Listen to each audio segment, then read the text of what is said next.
Hey, good morning and welcome to Yeshiva YouTube Table and Able. Today we start a new topic in Hilchos Arachayim, Din Netilas Yadayim Lasuda.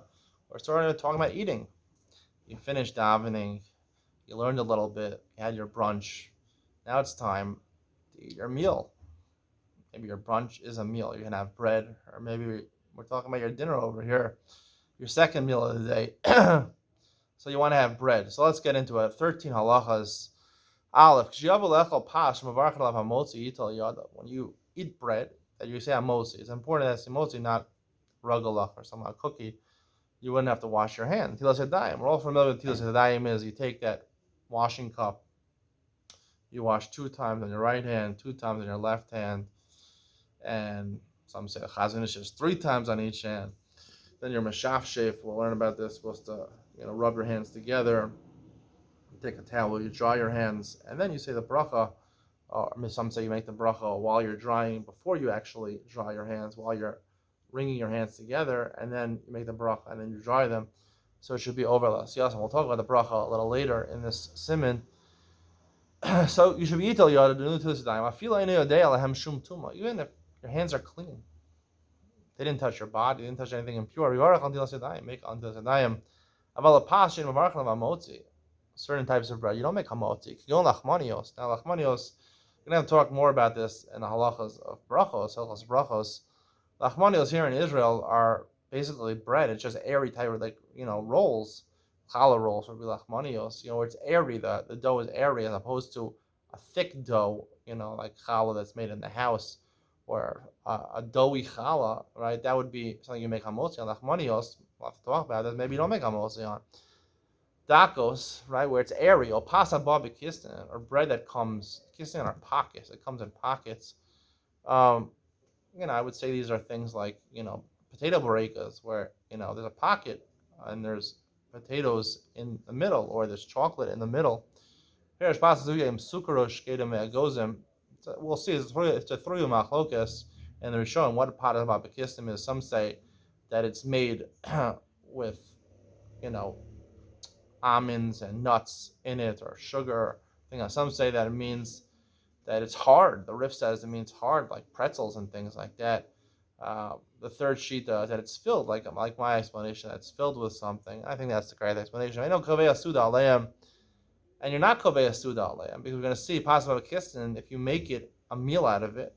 So you would do this time. In that case, you would do this time, and you probably would make a bracha. If you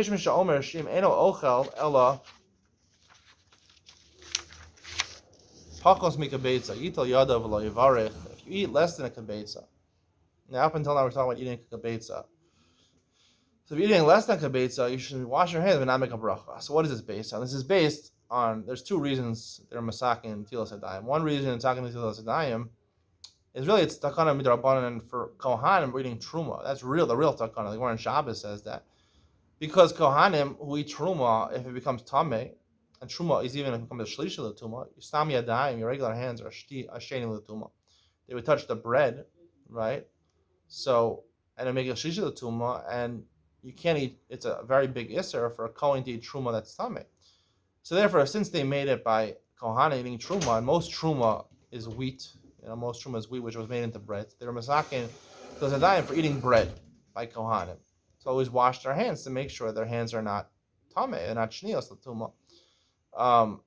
So because they're masakin for kohanim, they're masakin for everybody, because it should be a minhag among Klal Yisrael. In case the base of minhag is rebuilt, we should know kohanim have to wash their hands for truma, really, but it doesn't apply to Yisrael. But we do it as one minhag for all of Klal Yisrael. The second reason for Netilas Yadayim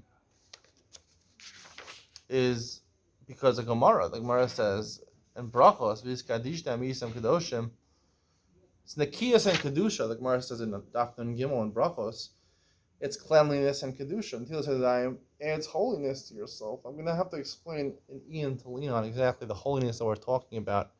I'll just state it very briefly. What I believe in Netilas Yadayim is nothing to do with a washing cup and these things. It simply means to go to the sink, take some soap from a kli, that nice fancy kli that contains your soap, put some liquid soap on your hands and wash your hands before eating bread, because this is the main reason we do it, is Nikias and Kedusha, proper etiquette, Epicureanism. To be a holy person, to be someone who enjoys the world the best way, you have to eat in a dignified way, with manners, with etiquette. And therefore, before you eat, like your mother always told you when growing up, make sure to come wash your hands before you come eat the main meal. That's all the Torah is saying. We don't have to go into make our own crazy laws. You have to take these fancy cups, big Netilas Yadayim cups and Natlas, and wash your hand. I mean, it's called Netilas Yadayim. It's not called Netilas Natla. Netilas Yadayim is to take your hands. What do you take your hands? When you rub them together, you take the soap and you rub the soap with the water under the faucet. That's really Netilas Yadayim. It's grabbing your hands. That's a simple explanation. I'll elaborate on this. And Ian to lean on, where I re-explain a lot of the halachas in the Simon based on that. Gimel, but in this shir, I'm going to give you the basic explanation that most Klal Yisrael follows, and Netilas Yadayim is with a washing cup. Gimel, imochel pachas mikazayas. So the reason if you eat pachas mikabetza, you don't make a bracha, is because food which is less than a kabetza is not makabel tuma. So according to the reason of tuma and tara, it doesn't apply. But if it's because Nikias and Kedusha, it does apply. Gimel imochel pachas mikazayas. However, you less than a kazayas, which is not called achila, according to the Torah. Yesh misha omer she'en sarach netila. There is an opinion. It seems like the Shulchan Aruch is paskening that you wouldn't even Netilas Yadayim because none of the reasons apply. Because it's not Nikias and Kedusha. It's a small snack. It's not a meal. So it's not something dignified. You have to go wash your hands for. Daled im ochel davar shedibula be'echad mishiva hamashkin. Let's say you eat something which is dipped in one of the zayin mashkim. Shesimanim yad shachadam. What are the zayin mashkim? It's a pneumonic yad shachadam. The hainu stands for yayin dvash. If it's dipped in water or honey.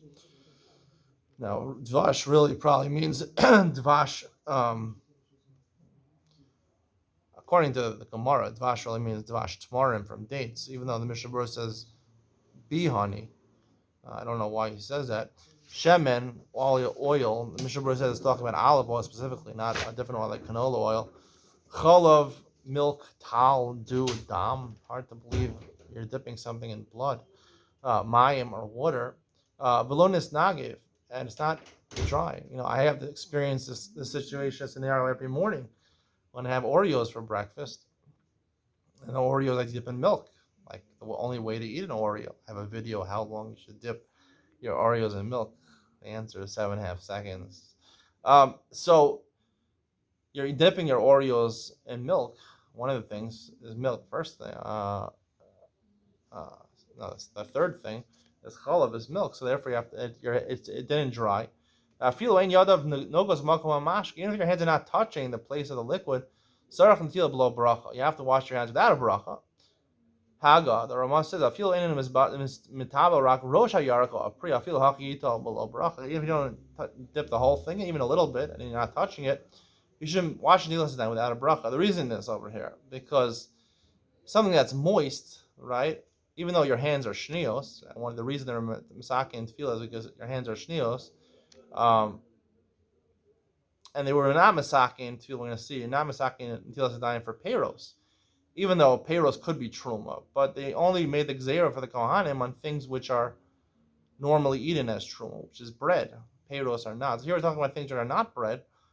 Nonetheless, it could be matame the food over here, because when liquid from a food touches your fingers, it makes instead of your hands becoming a shnios, they become a rishon l'tuma, and the rishon l'tuma can make something a sheni l'tuma, which is also a problem by non-kohanim. So therefore, we're more machmer by tibula b'mashka, according to the reason of Nikias and Kedusha. Here we're talking about peiros. Maybe they were masakin tefillah. So therefore, you don't. The masakin netilas, therefore you don't make a bracha. Hey, I know till yodel the peiros raising magas eruch. The Gemara explicitly states in Masakas Chulin, for peiros that wasn't part of the takana. You're an arrogant person. You're adding on to the Torah, right? At any chomer you take upon yourself, which is not mandated by Chazal. You're an arrogant person. It's only if you believe that you're doing for chiyuv. Mutter. If you just want to wash your hands so they're clean with soap, so that's okay. If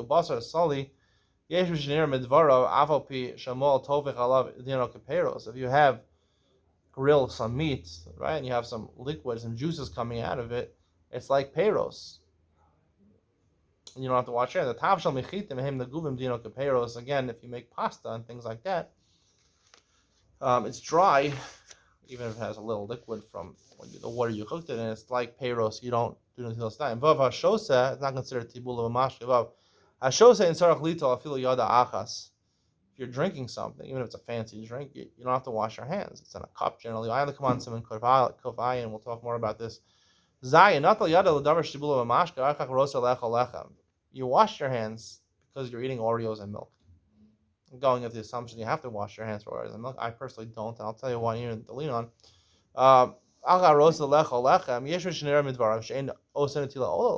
Right? You had in mind for tibul mashka. Now you want to use for netilas yadayim for bread. That's not going to work. If you just did netilas yadayim for no purpose, wasn't Torah chiyav, you can't transfer it. It sounds like we're talking about you have to have in mind for netilas yadayim should be effective. Hard to understand. It's just to make sure your hands are clean. So I don't think it makes a difference. If you wash your hands and you didn't forget about it, you did it right away, yito below bracha. In that case, some say that actually you could use that netila for bread, and therefore you should wash again without a bracha. In the middle of the meal, you started touching, you started scratching your scalp, or you started touching under your shirt over here. So you have to wash your hands because, again, it's not nucky your hands. I come on Simon Kosal Dalid, Kafal, come on Mashal Bar. Now, it's not nucky, your hands are not clean, and they're not, I don't know about the reason. Probably when you rewash your hands, you probably should not make a bracha in that case because they're only masakin according to the reason of truma at the beginning of the meal. He's traveling. I don't think it means he's in a desert or he's in a dangerous place. He doesn't have any water. He went on a trip. He doesn't have any water. You don't have to do this in Yadayim. You don't have to be so machmir. You could actually just eat the food, the bread, without Netilas Yadayim. The Mishnah Berurah mentions you should not try not to touch the food, to wrap it in some sort of napkin or something like that. We'll talk more about that in Kuf Samach Gimel next week. Sarakli Zohar Ted. So the reason you're patra is because an owner on patre. Ted Sarakli Zohar Netilas Yadayim Shekol Mazal Netilas Yadayim Chayav Nidoy. The Gemara is very machmir about this. Anyone who doesn't do Netilas Yadayim is chayav excommunication, right? If you're not clean, you're not a clean person. Excommunicated. We don't live with dirty people. You become. It leads you to poverty. I mean, it's a poor thing to do. It's not a proper matter. If you're not coming to olam, and you're uprooted from the real world. You're aval pi sheshiurim revius. Now, Chazal said the shear of water that you have to use is a revius. Now, revius, according to our Moshe Feinstein, is 3.3 ounces. It's very hard to fit 3.3 ounces on both your hands. This is for both your hands. Peiros revius haluk dainu shear beis v'chetzi. Yosi little b'sheva. Even though that's the minimum shear, I'm going to discuss that in Ian to lean on. How could they say the shear is a revius? It doesn't make any sense. The shear is a revius. If we're talking about taking a washing cup and washing it, it'll never cover all of your hand unless you rub your hand, like I'm suggesting. You also little chef, but nonetheless, according to simple explanation, this is why most people have these washing cups that are huge, that have like 10 revius in them. I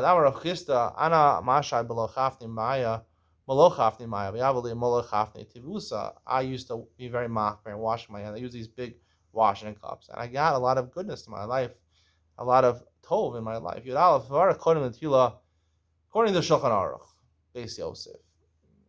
I've seen people do this. I think Rav Hershel Schachter does this.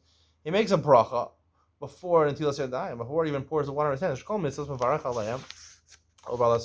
bracha you make before the mitzvah. The mitzvah is to wash your hands. Nonetheless, the Shulchan Aruch says in the Tosfos and Brachos and Psachim says, and the Rush there says that it's better to do Netilah after you wash your hands. Sometimes your hands are really dirty. You touched on a dirty place in your body. Because you have to make sure your hands are tahor. It's like you don't make the bracha before you go into a mikvah because you're tamei. You only make the bracha after the mikvah because then you're tahor. You have sharp before and to make it after. So he says, you pour water once on your hands, and you're going to see, we'll learn the Hilchos Netilas Yadayim, you're supposed to pour a second time. The first time, the water on your hand is still tamei. That's why you have to put a second time to take off the tamei water. Nonetheless, your hands are tahor, just have tamei water on them. after the first washing, so then make the bracha. It's called over l'siyasa, and then make the bracha before the second time you pour it on your hand. The Ramah says also you can make the bracha even after you wash both hands before you dry it. Even drying it is the mitzvah. And this is the minhag to do, that you wash your hands fully, and then before you dry them, you do shifshuf. We'll learn about it. You're supposed to rub them together. And then you make the bracha before you dry them. Even if you dry your hands, you can still make the bracha, because again, the bracha is before eating. Still saying with masakin before eating. So as long as you didn't eat yet, you can still make the bracha. It's basically you should make sure to dry them very, very well, so that there should be no water. It's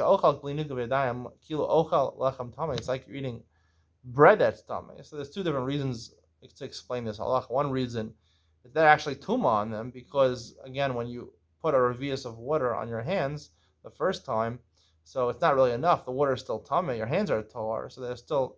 And we're concerned maybe even at the second time, there's still tummy waters over there. So the water, tummy water is going to be tummy the bread. Another explanation is tummy is just, it's impure in terms of it's disgusting to eat bread that's saturated with water from your hands, because it'll ruin the bread. It'll make it soggy. Yad Gimel Admat Bil Yadav, someone who puts his hands in a mikvah or goes to a mikvah, and Mamela, automatically our hands are tovel in a mikvah. Yachal Echal B'Lin Niguv. In that case, you don't have to dry your hands. We're going to learn, even though normally you're supposed to pour a revius on each hand separately, right? One revius is good for both hands. If you do both hands at the same time without revius, so that's considered, there's no mayim tzmeim at that time. It already, all the water becomes tar immediately. Or if you use one revius for each of your hands, right? You have two revius, one for each hand. So then, if you use a revius for one hand, there's no tummy water in that case. So according to the halacha of tuma and tara, we mentioned before, even if it makes your bread soggy, it's not going to be tummy. There's no tummy waters.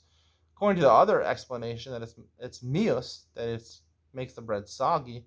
Hard to understand this halacha. We'll have to talk more about this in Ian to lean on. Stay tuned for Ian to lean on, where we talk about my explanation of what the real Netilas Yadayim is. You're going to be shocked, but not so shocked, because if you're a normal person, you realize Chazal are not making up new things. They're making up things that everybody encounters in everyday life.